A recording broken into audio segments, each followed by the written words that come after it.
루카복음서 20장. 예수님의 권한을 문제 삼다.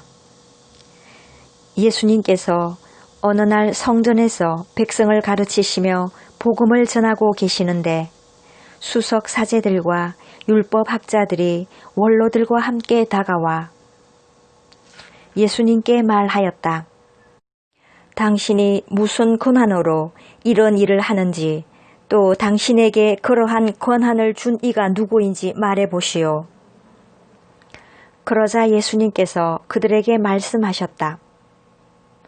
나도 너희에게 한 가지 물을 터이니 대답해 보아라. 요한의 세례가 하늘에서 온 것이냐, 아니면 사람에게서 온 것이냐? 그들은 저희끼리 서로 의논하였다. 하늘에서 왔다 하면 어찌하여 그를 믿지 않았느냐 하고 말할 것이요. 그렇다고 사람에게서 왔다 하면 온 백성이 요한을 예언자로 확신하고 있으니 그들이 돌을 던져 우리를 죽일 것이요. 그래서 그들은 어디에서 왔는지 모른다고 대답하였다. 그러자 예수님께서 그들에게 말씀하셨다. 나도 무슨 권한으로 이런 일을 하는지 너희에게 말하지 않겠다. 포도밭 소작인의 비유. 예수님께서 백성에게 이 비유를 말씀하기 시작하셨다.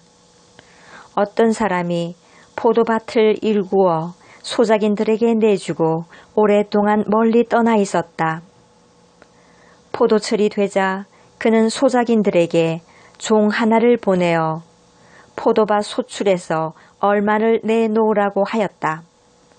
그런데 소작인들은 그를 매질하고서는 빈손으로 돌려보냈다. 주인이 또 다른 종을 보냈지만 그들은 그 종도 매질하고 모욕하고 나서 빈손으로 돌려보냈다.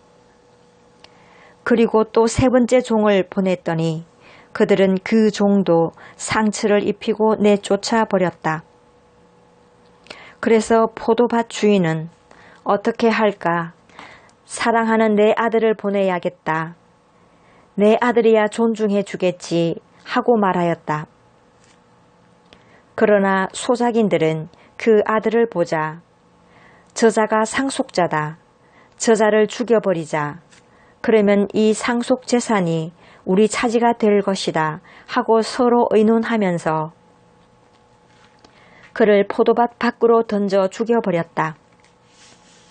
그러니 포도밭 주인은 그들을 어떻게 하겠느냐? 그는 돌아와 그 소작인들을 없애버리고 포도밭을 다른 이들에게 줄 것이다.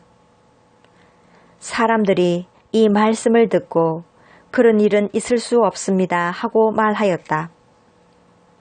그러자 예수님께서 그들을 똑바로 보시며 말씀하셨다.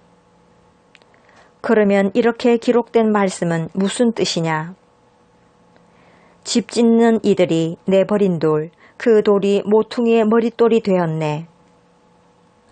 그 돌 위에 떨어지는 자는 누구나 부서지고 그 돌에 맞는 자는 누구나 어스러질 것이다. 율법 학자들과 수석 사제들은 예수님께서 자기들을 두고 이 비유를 말씀하신 것을 알아차리고 당장 예수님께 손을 대려고 하였으나 백성이 두려웠다. 황제에게 세금을 내는 문제. 그리하여 그들은 기회를 엿보다가 선량한 사람처럼 꾸민 앞잡이들을 보내어 예수님의 말씀을 밀미로 그분을 붙잡게 하였다. 예수님을 직권과 사법권을 가진 총독에게 넘기려는 것이었다. 그들이 예수님께 물었다. 스승님, 저희는 스승님께서 올바르게 말씀하시고 가르치시며 사람을 그 신분에 따라 가리지 않으시고 하느님의 길을 참되게 가르치신다는 것을 압니다. 그런데 저희가 황제에게 조세를 내는 것이 합당합니까? 합당하지 않습니까? 예수님께서는 그들의 교활한 속셈을 꿰뚫어 보시고 그들에게 말씀하셨다.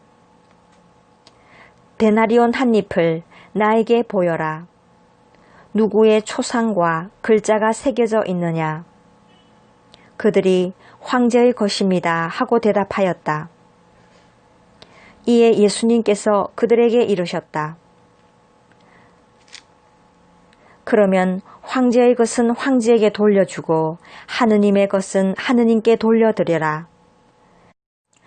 그들은 예수님께서 하신 말씀을 빌미로 백성 앞에서 그분을 붙잡지 못하였을 뿐만 아니라 그분의 답변에 경탄하며 입을 다물었다. 부활 논쟁. 부활이 없다고 주장하는 사두가의 몇 사람이 예수님께 다가와 물었다.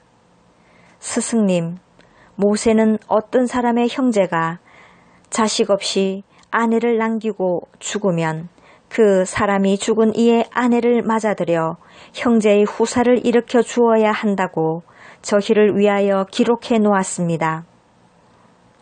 그런데 7 형제가 있었습니다. 마지가 아내를 맞아들였는데 자식 없이 죽었습니다. 그래서 둘째가, 그 다음에는 셋째가 그 여자를 맞아들였습니다. 그렇게 7이 모두 자식을 남기지 못하고 죽었습니다. 마침내 그 부인도 죽었습니다. 그러면 부활 때에 그 여자는 그들 가운데 누구의 아내가 되겠습니까? 7이 다 그 여자를 아내로 맞아들였으니 말입니다. 예수님께서 그들에게 이르셨다. 이 세상 사람들은 장가도 들고 시집도 간다. 그러나 저 세상에 참여하고 또 죽은 이들의 부활에 참여할 자격이 있다고 판단받는 이들은 더 이상 장가드는 일도 시집가는 일도 없을 것이다. 천사들과 같아져서 더 이상 죽는 일도 없다.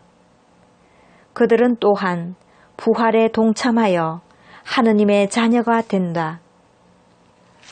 그리고 죽은 이들이 되살아난다는 사실은 모세도 떨기나무 대목에서 주님은 아브라함의 하느님, 이삭의 하느님, 야곱의 하느님이라는 말로 이미 밝혀주었다. 그분은 죽은 이들의 하느님이 아니라 산 이들의 하느님이시다. 사실 하느님께서는 모든 사람이 살아있는 것이다. 그러자 율법학자 몇 사람이 스승님 잘 말씀하셨습니다 하였다. 사람들은 감히 그분께 더 이상 묻지 못하였다. 다윗의 자손이시며 주님이신 예수 그리스도. 예수님께서 또 그들에게 말씀하셨다. 어찌하여 사람들이 메시아가 다윗의 자손이라고 말하느냐? 다윗 자신이 시편에서 말한다.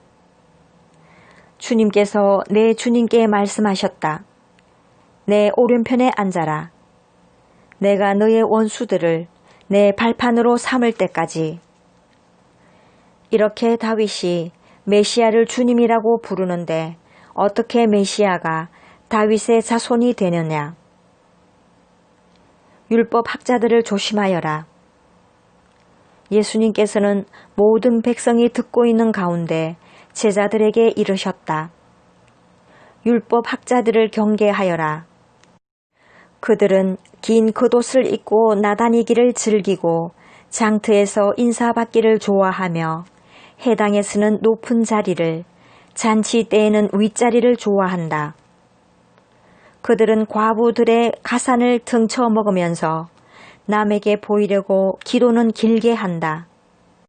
이러한 자들은 더욱 엄중히 단죄를 받을 것이다.